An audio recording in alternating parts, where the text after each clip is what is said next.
What's up, everybody? Welcome to a new Celtics Beat. One game in, that means real basketball to talk about. The preseason behind us, games underway. The Celtics 1-0, but honestly, it's not so much about the now as it is the past as well. Adam Kauffman, Evan Valenti, we're always here, but today, a very special treat. If you're watching, you see him already. A former Celtic, a fan favorite, a champion, first team all defense. The man Kobe Bryant said was the best defender who ever faced him. Tony Allen, what's up, man?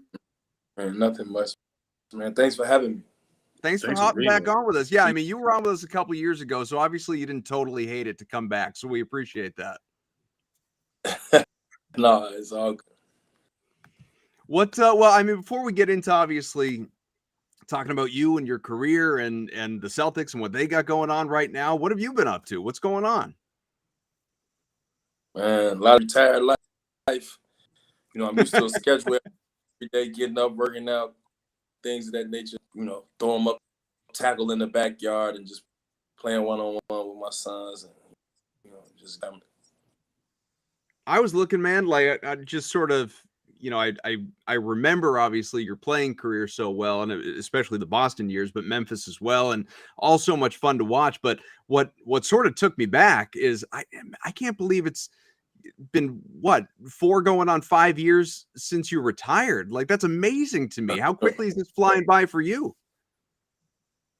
Yeah, it flat by fast with my oldest daughter and graduated from college.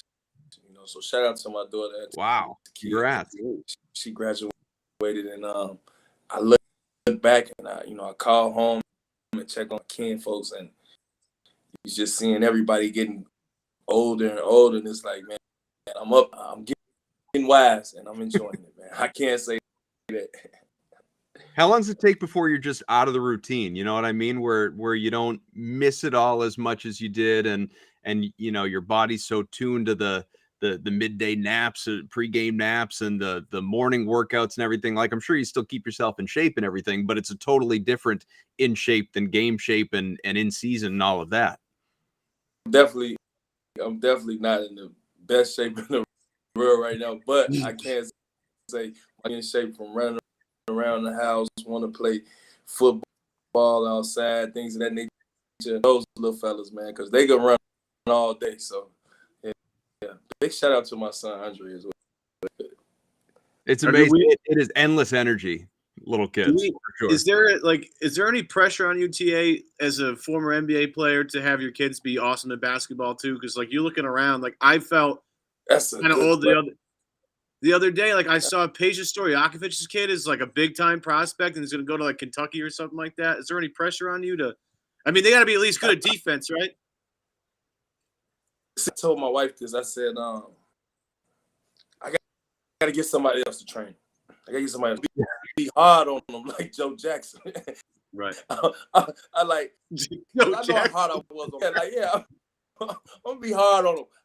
I could tell already because, like, I have maybe head fakes, and he want to hurry up and swing through real fast without putting the head fake. Like, you know what? Let's get to this structure here, because it ain't gonna be me. It's just, I don't know. My son could be great if he. I ain't pressuring him. I ain't putting no pressure on him.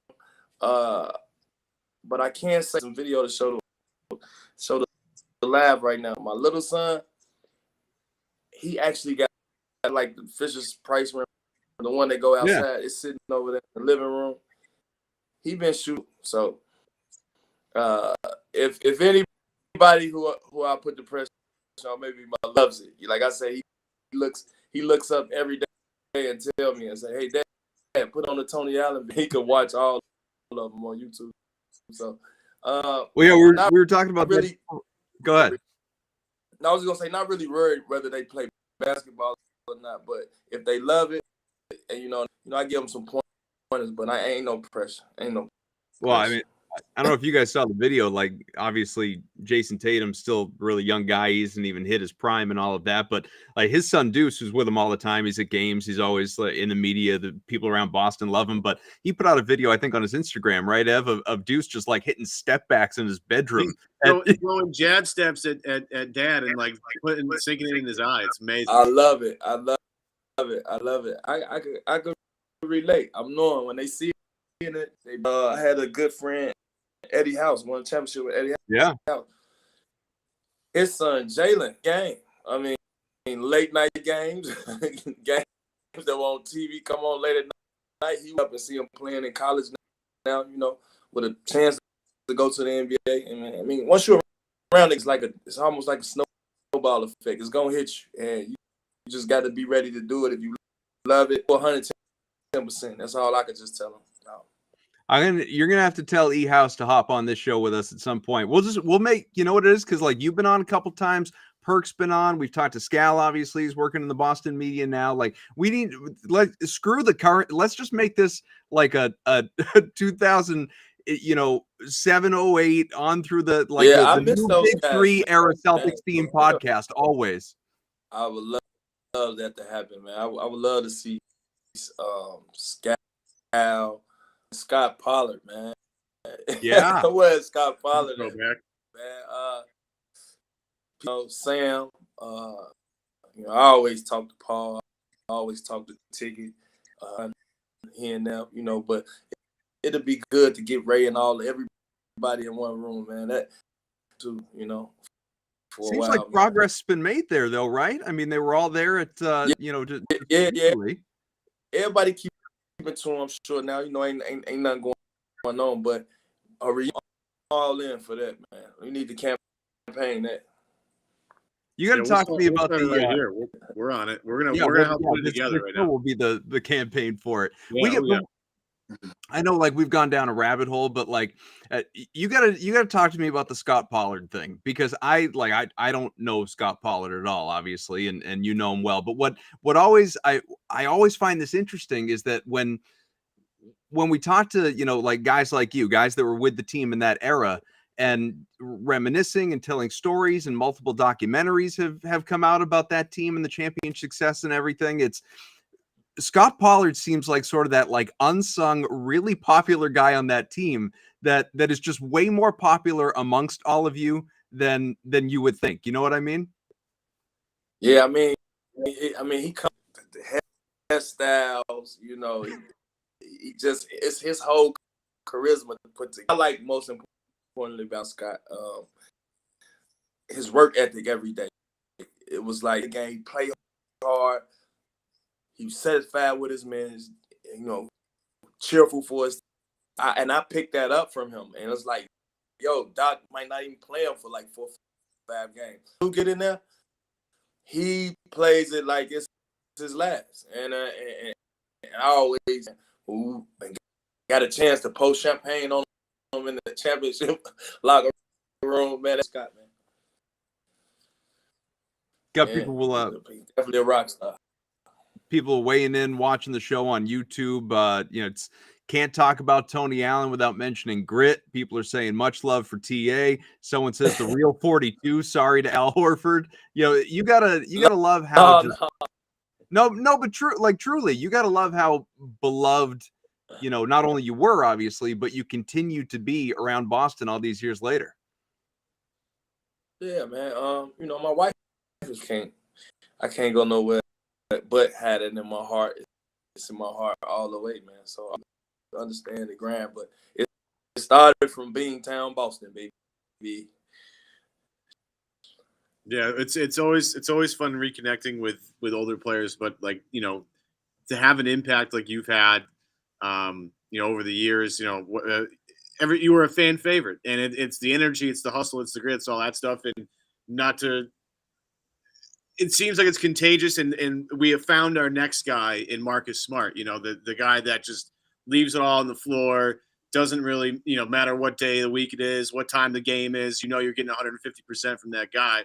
And I found it very interesting, TA, that Smart wins Defensive Player of the Year, and then they ask like Pat Bev, how he felt about it, and Pat felt a little jealous in one regard, but at the same time, it's like it's about time to give it to a guard.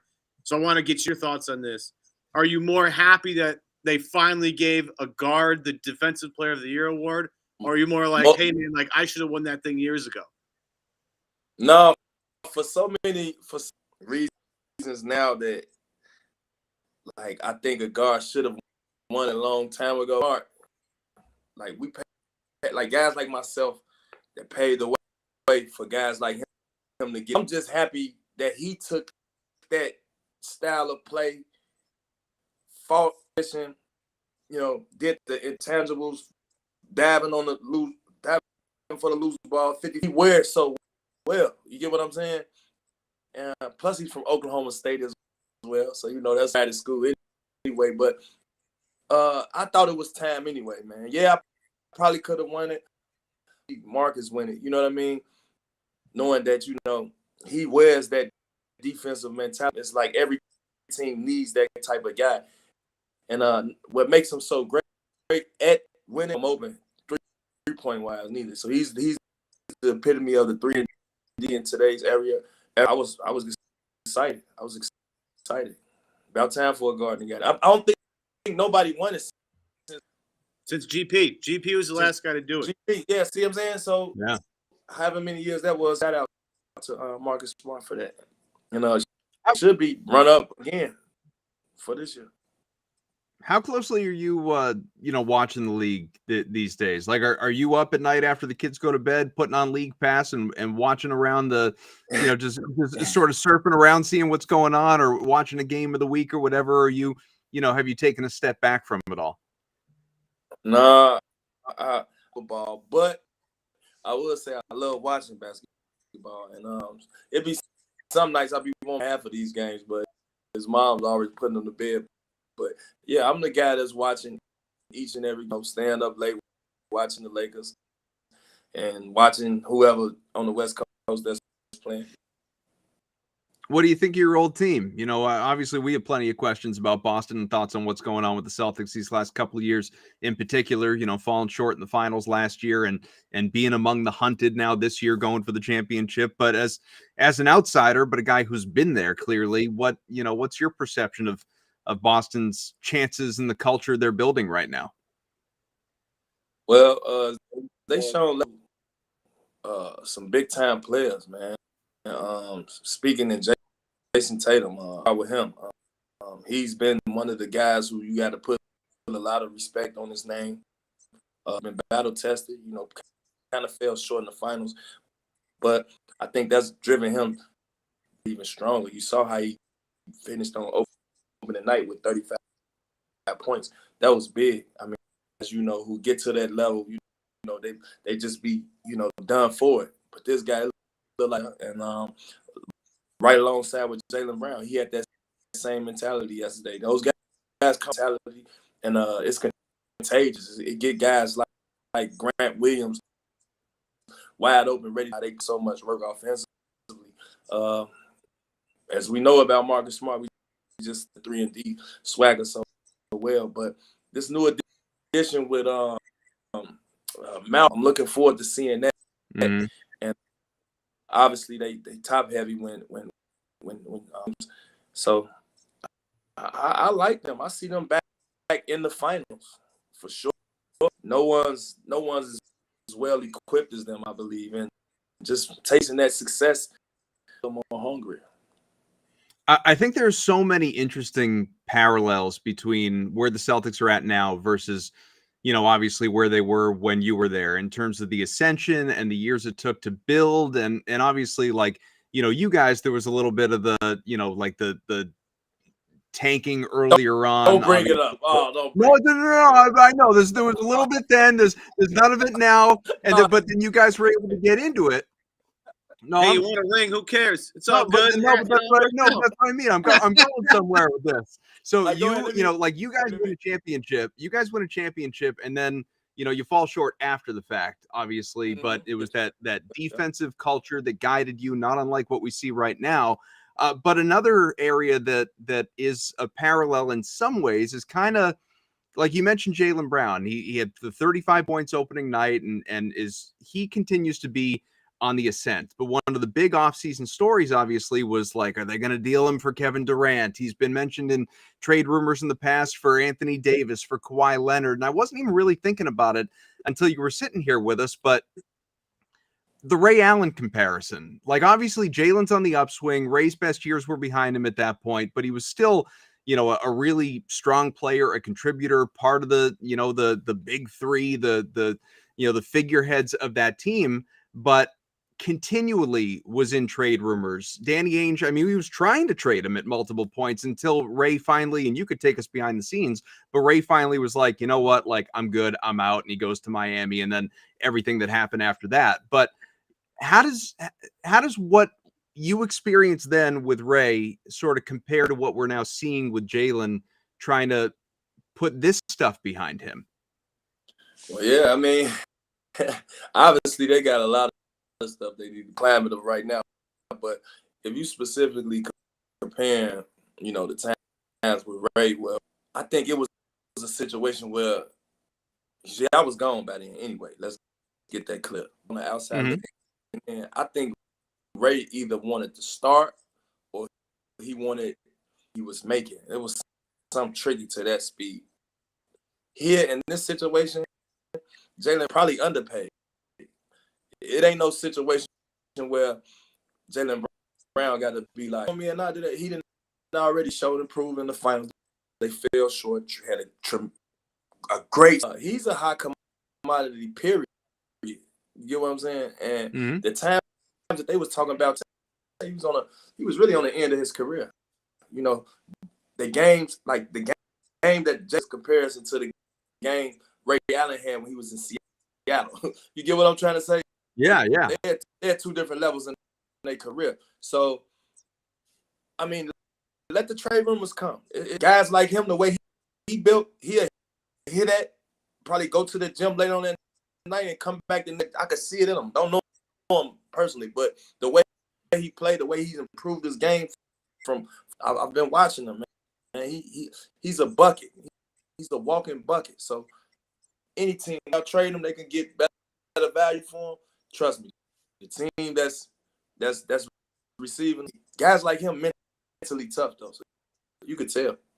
So if you're Jalen and you specifically, like, having been there, having done it, having heard your name, it's like, just the sooner you realize it's a business, the better. None of it matters is kind of what you're saying.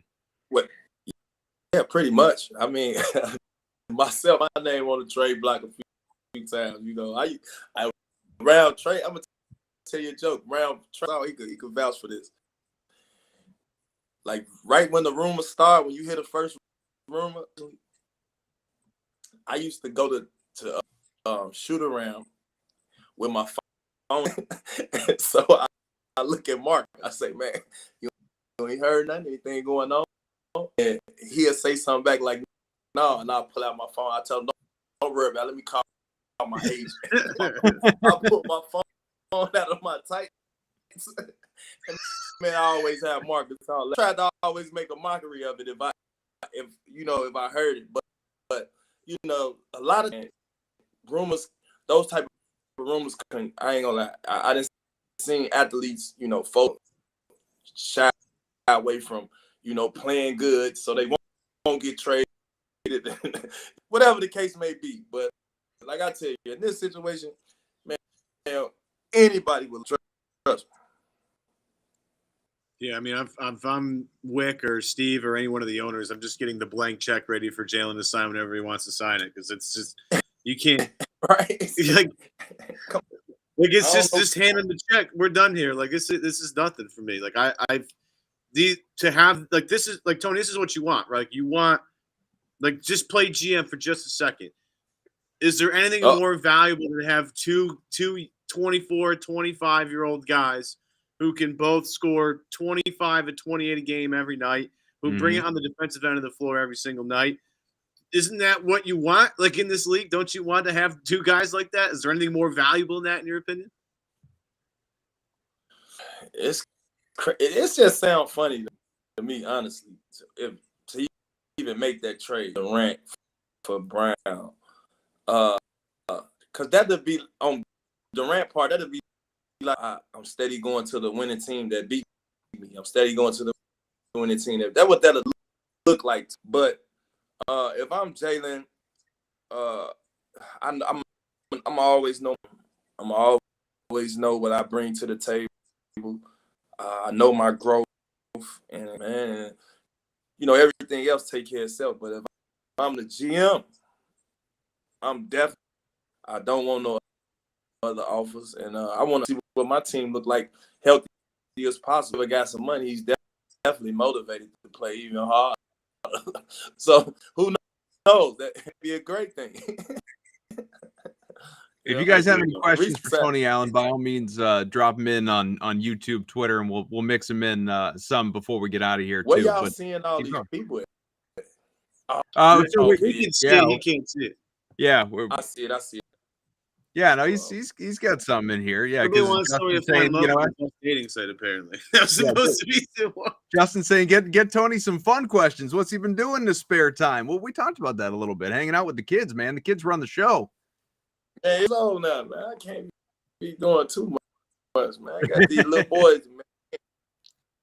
It's called being retired, though. That's the thing. Yeah. Like, you don't have to work anymore. You did all the hard work. This is the fruit of your labors at this point. This is what pretty much all about. Pretty much. Some people get bored though. He may be, you know, he may be wanting to do something more. I don't know. You know what? I've been getting a lot of people tell me I should play Big Three, right? Yeah. But see, thing is, does that interest you? Yeah, but see, the thing is, Big Three, I think I'm gonna have to reinvent myself for Big Three. I don't want to be first team all defense. You get what I'm saying? Yeah. I want to go back to Oklahoma State, Tony Allen. Sure. I want, and I got to train for that. So it's like, yeah. So I'm gonna get to but it. That, you know, like.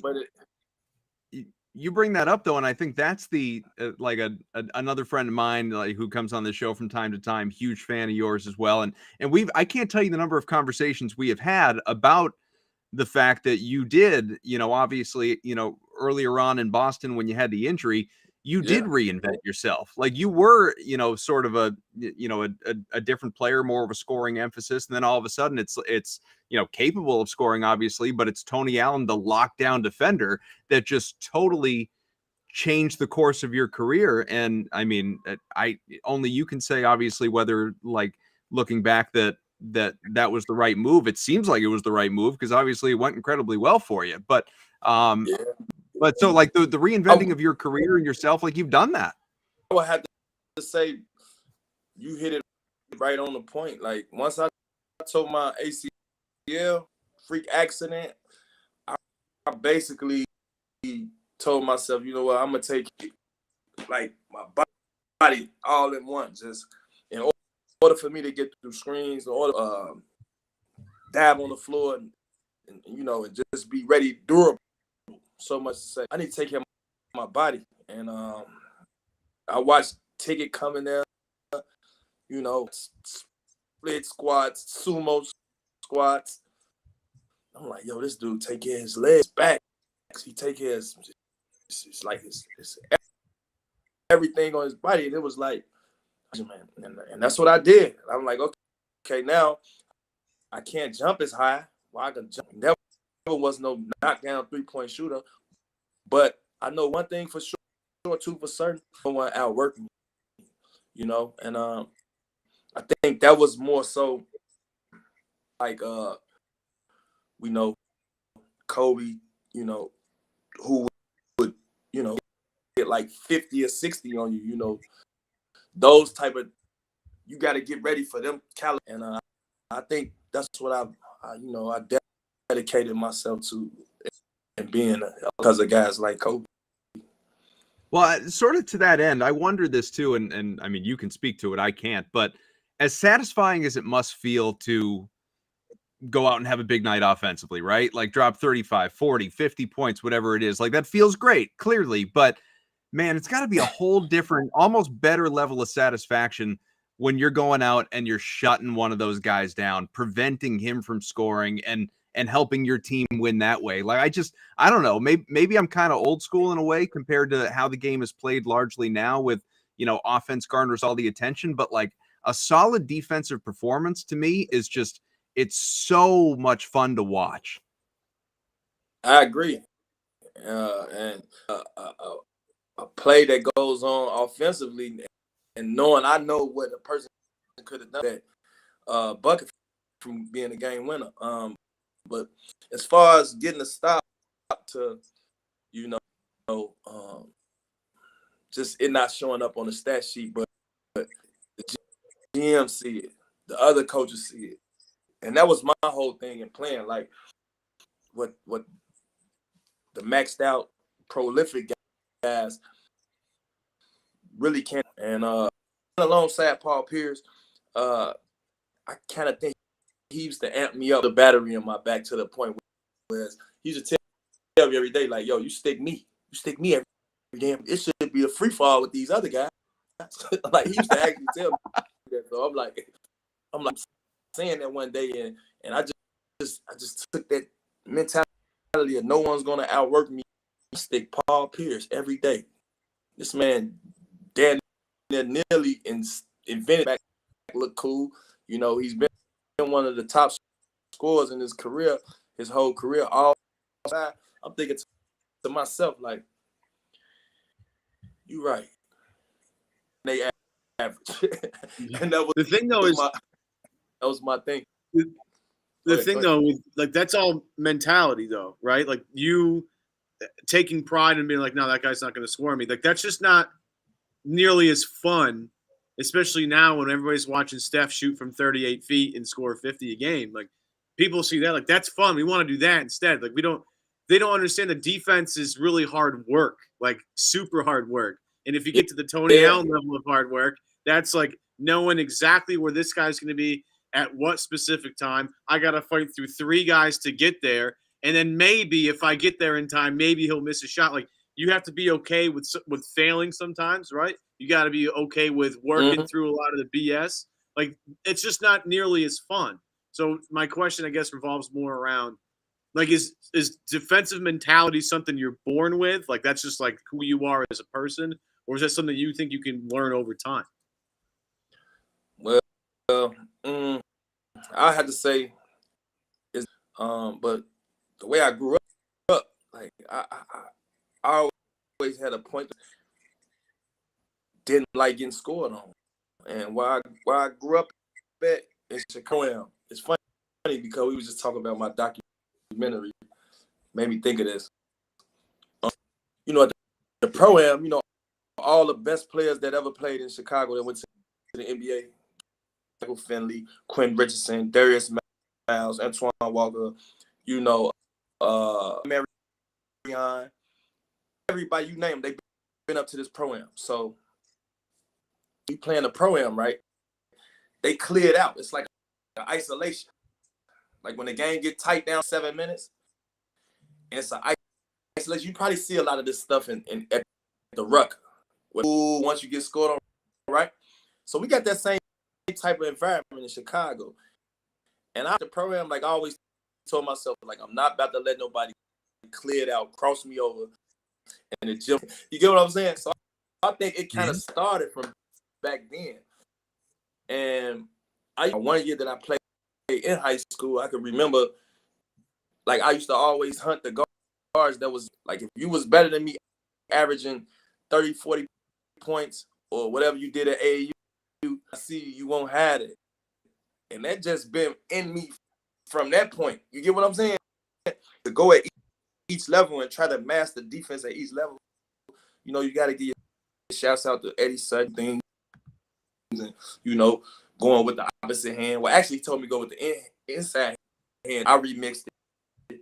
I go through the passing lane with the same hand.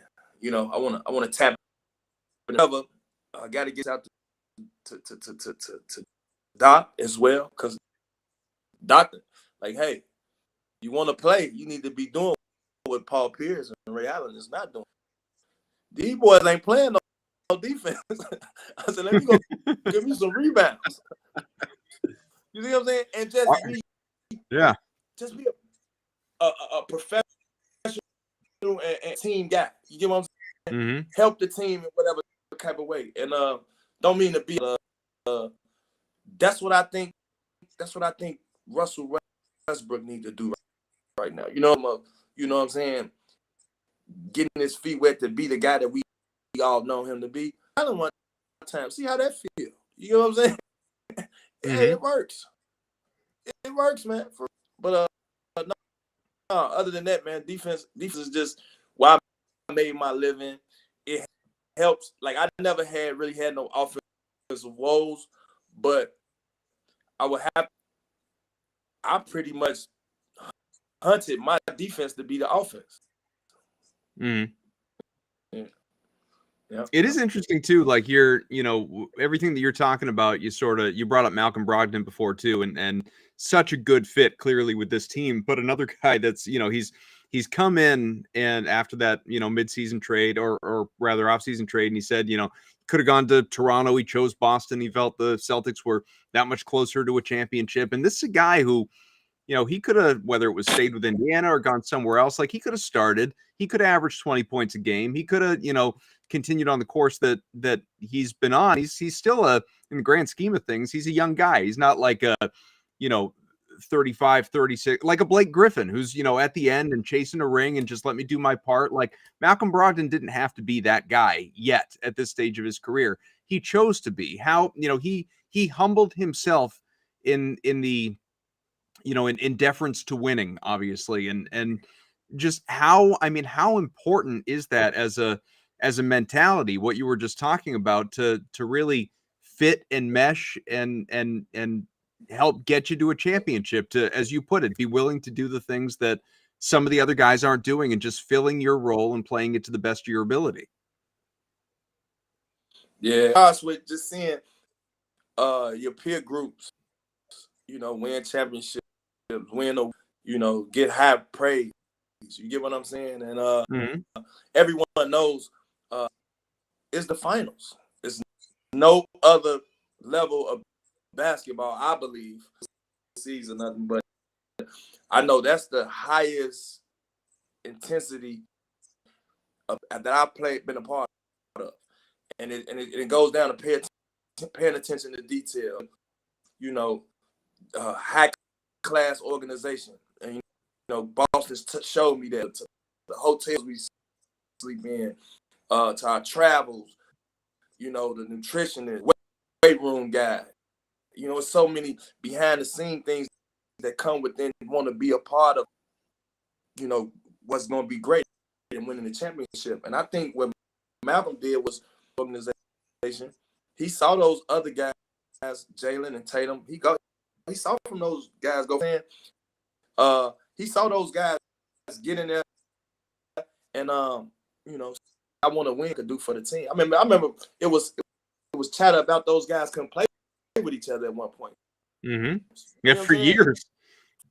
For years, and so now Malcolm been watching that. I'm sure he's like, yo, I could fit along with those guys. He play them what, 4 times a year?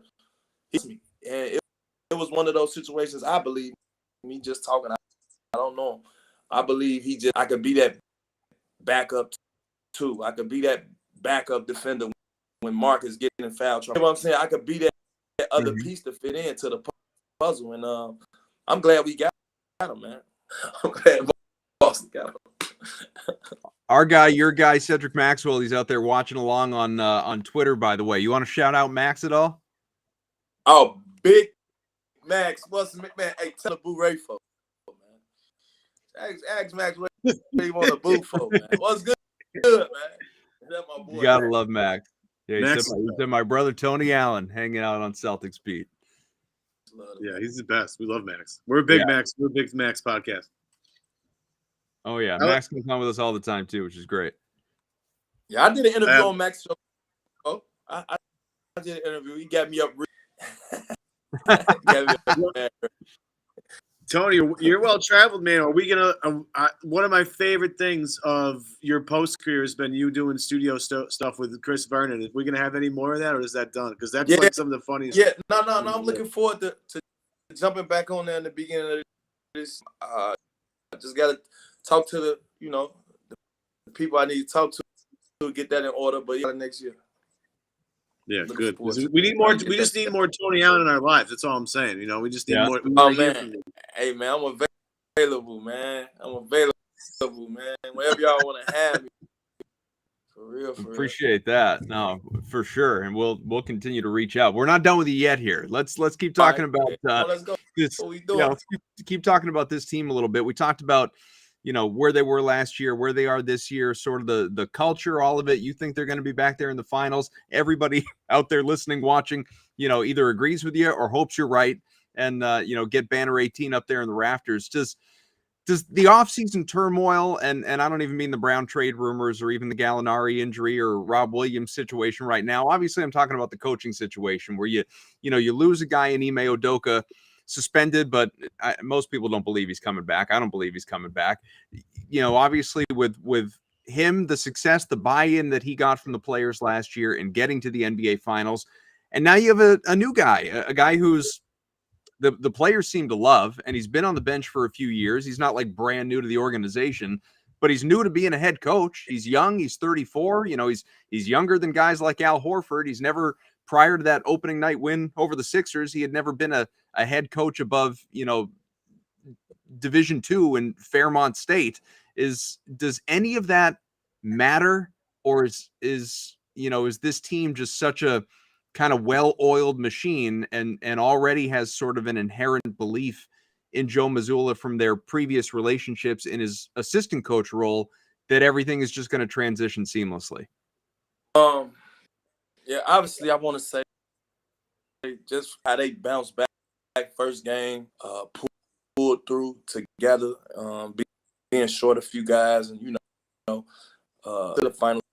I just believe that this is the best time for them in a time like that, and I think they started off in a good start in doing that because at the end of the day, it's a task that's still to be to get handled and get to the finals. But coach,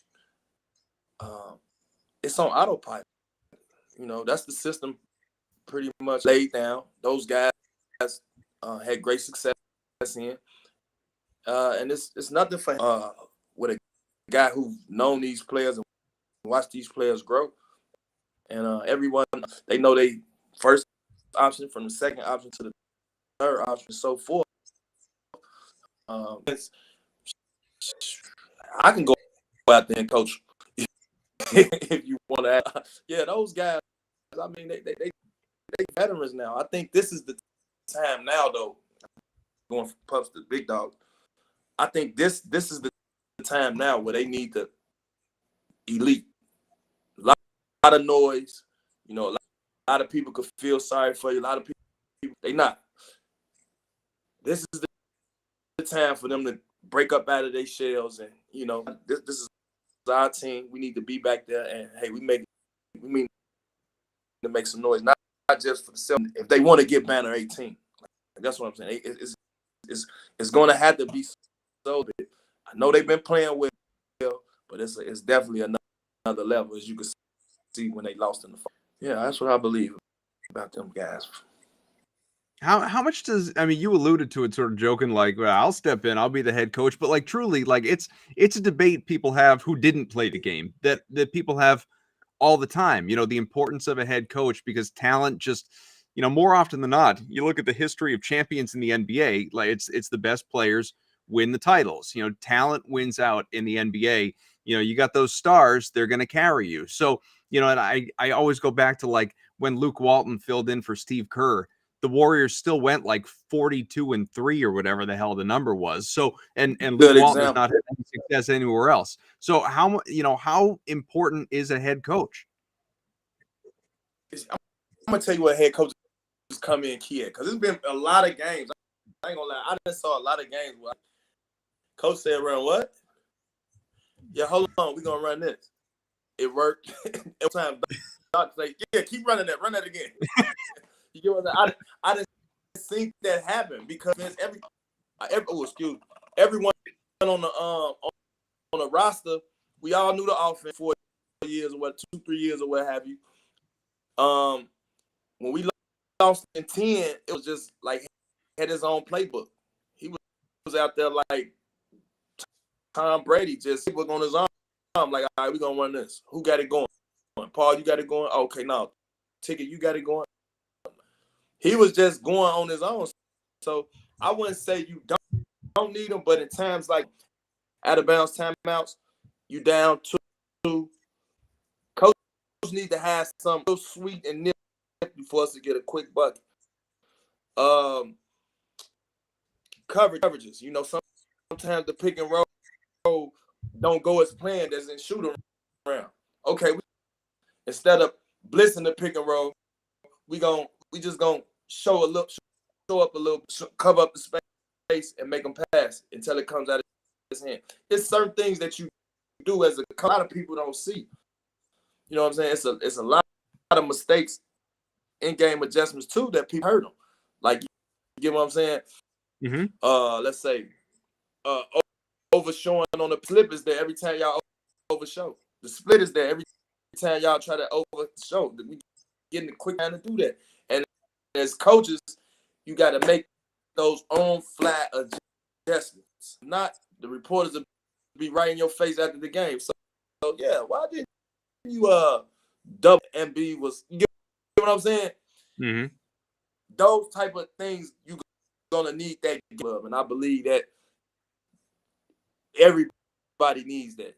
Now, am I gonna be able to do? I don't got no out of bounds time out that I just know gonna work. So let me stay out of coach. Stay out of coaching.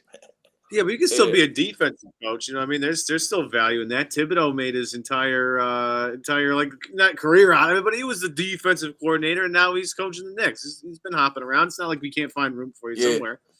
No.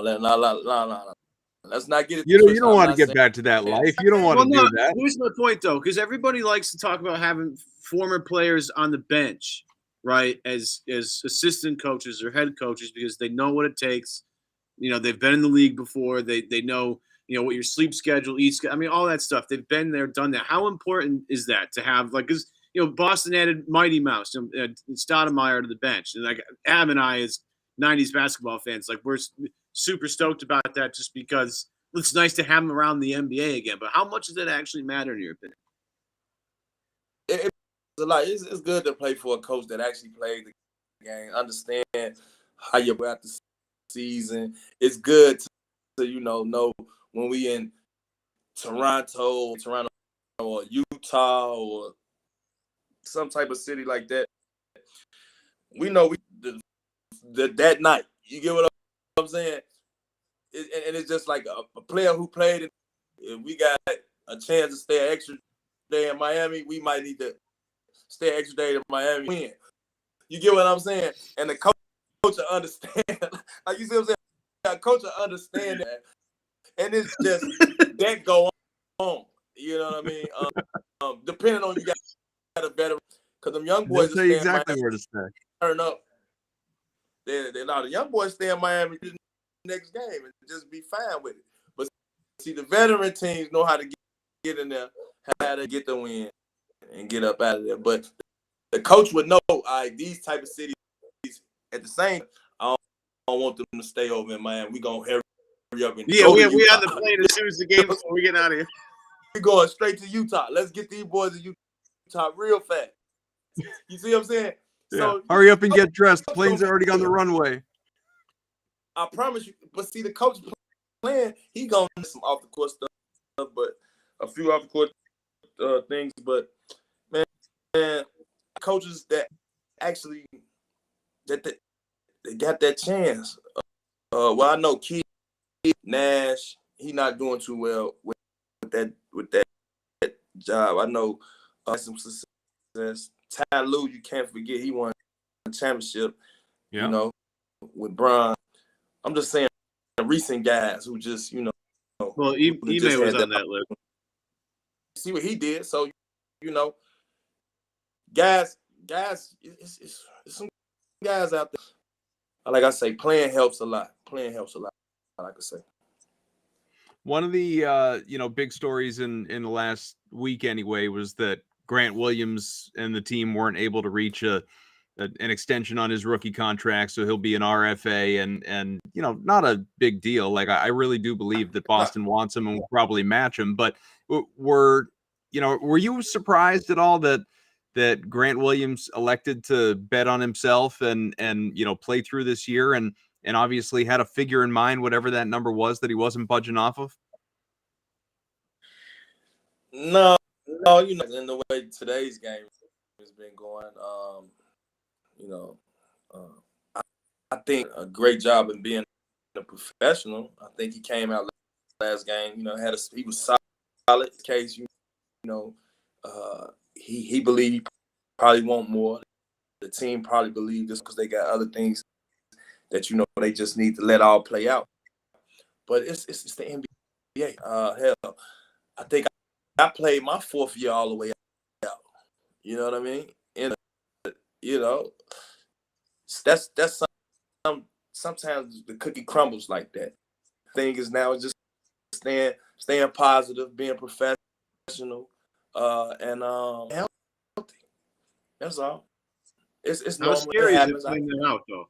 How scary you've done it? How scary is that? Like, is every game like are you a mess? No, listen. I'll tell you a funny story, right? So I was in Vegas. Working out. I think it was wait a minute, you get your fourth year. How I go? Explain to me how I go. Your third or it's your fourth third year, you're eligible for an extension, like because the early extension, and then the next year you can go to free agency, but the team that has you can match you the restricted free agency part there, right? I get that right? Yeah. I forgot how I went with my contract back then. All I can remember is I was out in the summer working out with Joe, working out all the pros in Vegas at this. He used to be at IMG. Y'all that name up. However, I had missed the workout with Paul. Getting up at 10, but on this specific day, he wanted me to get up at 7. At like 9:30, he in the full sweat. So now, but I'm stretching. I'm going there and work out. So I'm about 5-10 minutes into the workout. All I is Paul saying, "Bro, you ain't get here at 7 in the morning. What's wrong with you? You supposed to be at 7 in the morning to play. These people ain't extended to you. Supposed to be here at 7 in the morning."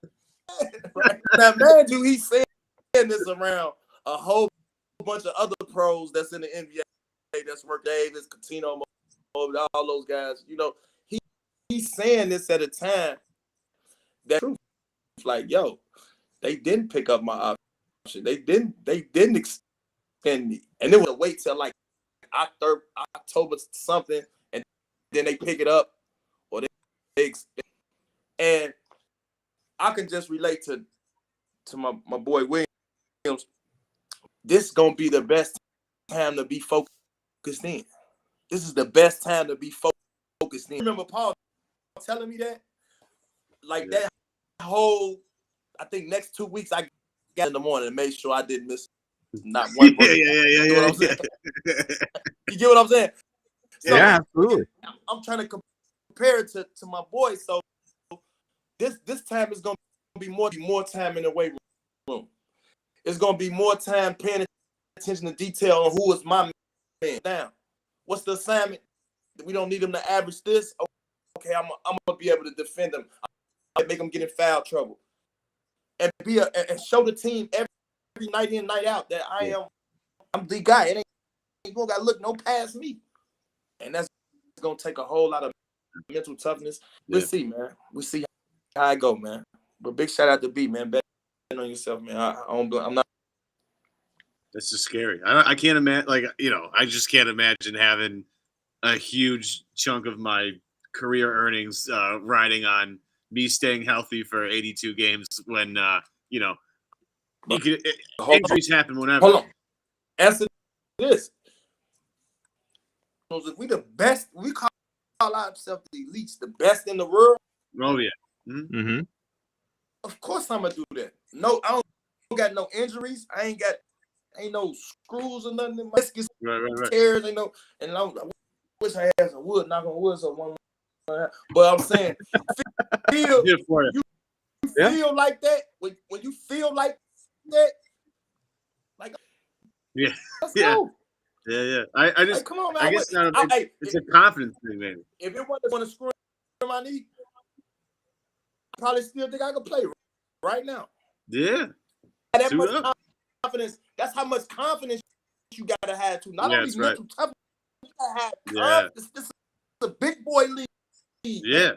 You gotta be able to miss 10 times and know the 11th one's going in. You know, exactly. You know, exactly. So unfortunately, I don't have that kind of confidence about anything in my life, TA. That's my problem. Man, Tony and I are both 40 years old, born a couple weeks apart. He's talking about still playing in the NBA if he didn't have a screw in his knee, and I'm like grunting when I bend down to put my shoe on. The hell are we doing? I hate when it rains, man. Man. Yep. That's the reality. That's the stuff that people don't talk about. The weather effect. Absolutely. Too damn cold to walk the dog today. Any update on the big fella, the other Williams? So the last Rob update that we got was Brad actually was on the radio yesterday and said that their timeline hasn't changed, which means we're talking like, late December, early January before he's back in basketball activities. You tell me, coming off a knee procedure, when they say 8 to 12 weeks to return to basketball activities, how long until we should expect him actually back on the floor after that? How fast he came back in the playoffs and he played on that thing. It's kind of scary. He didn't win it because of that reason. Now, let's remember this moment because him at some point too. Let's just remember he sacrificed. He sacrificed playing on that knee. Yeah. Remember that. He sacrificed. Hopefully they take him no matter how he come back. But I'm hoping take your time with that recovery. This is the league. I'm glad we talking about this because this is the league where it's like you can chill. You hurt? Oh, you take your time. Relax. I came up in the era when I used to get hurt. Guess they used to tell me when I used to get hurt. They say, guess why I used to ask you, do I need some cookies? Because they think I was me. You get what I'm saying? Oh, and you would be considered. You be considered like a if you sitting out too long for like a twisted ankle or something. I'm saying it's different now. You know what I'm saying? So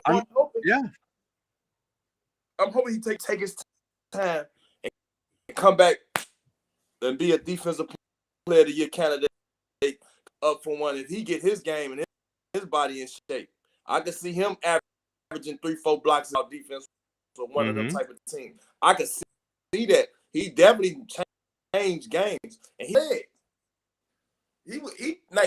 he played solid for a big man on one. Oh yeah. No question. I mean, he may during I remember it was when they beat Miami, and Ime after the game, I think like when they were just talking in the locker room was like, I think he pointed out Rob like right away. He goes, we gotta give it up to Rob. He's playing through hell right now. You could tell like he wasn't the same guy, but like Ime right from I think the first thing he said when they was like, hey, congratulations, we're going to the NBA, whatever. He goes, we gotta give it up for Rob because he's playing through hell right now. And you could tell that he was hurt. I mean, he was really not the same guy, but it almost didn't even matter because he was just trying to leave it out there. Oh man.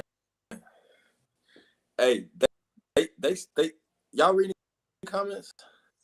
Yeah, I was looking at some of those. We're getting there, yeah. So they're skipping, yo. What they said. It happened. Yeah, a little, hey, the Wi-Fi's it is what it is. We can hear you. You're good. We're getting through it. No, look, and we're gonna get out of here because you've been with us for an hour and we greatly appreciate your time. That comment from Nick that you're seeing in the chat, by the way, is our boss, and he's saying that you need a podcast. So if you're looking for something to do, and we got a network here, man. Cedric has his podcast. If you want a podcast and Michael you want to and if you're looking for a co-host, by the way, we can launch that 2008 2007 08 revival podcast. Or something, man. Well, I'll talk to your agent, man. We'll line that thing up. We'll have a different former teammate of yours on talking Banner 17 and the years that came after. We'll do it every single week. It'll be a freaking blast. Yeah, the real to come back. Yeah, so I can understand that, man. I got a whole lot of stories. Man, we need to hear them, man. We need it. Yeah, we'll talk off air a little bit about this. See what kind of project we can put together. But Tony, we got to bug you to come on with us again at some point, because this really was a ton of fun. Man, whenever y'all can have me, man. Y'all know the hours to hit me up. We got to send TA a Blue Yeti microphone in the mail. That's right. Yeah, we'll get him hooked up proper. Yeah. Well, that's right. I gotta work on that, man. Get it set up, man. Get you a soundproof studio. All you need is one of these things. That's it. That's it. You're all set. That's all it takes. You'll be fine. Yeah, man. Well, man, I appreciate y'all having me, man. Oh my God, it's been an honor. Normally around this time, I'm either trying to curse out my driver, find out where he at, making sure. So y'all, I'm about to call him when we get off this phone. But man, I really believe the Celtics are going to be for, like I said, with the addition of Malcolm, Gallinari getting healthy, and Big Fella getting healthy. They're a little more determined. Like you say, B. Williams playing for contract. Still 3-and-D mentality. Yeah. And I think I'm definitely want to get back to that promised land and get a do-over, win that championship. There's another banner up there, man. Absolutely. All right, we want to thank everybody. Before we go, though, hang on. Yeah. If it's Memphis, Boston in the finals, what do you do, TA? It's Memphis. Oh, that's a good question. You probably ask that question first, man. Oh, well, that's a good. Your numbers up there in the rafters in Memphis, isn't it? Hell yeah. Yeah. We plan on doing that next year too. But what I had to do is I'm gonna have my wife's jerseys. Yeah. Four right here and the 9 right here. Yeah. She gonna make it one. May the best man. That's it. Win. Yeah, you get the half and half. Tony wins regardless. No matter what happens, TA wins. That's right. You know what I'm saying? Thanks for having me, man. Much love. No, absolutely. Rate, review, subscribe, all that good stuff we like to share with you. Shout out 47, by the way, for this hoodie. This is pretty sick. Thank you very much. And that was Tony, and I'm Adam Kauffman. We'll catch you again soon.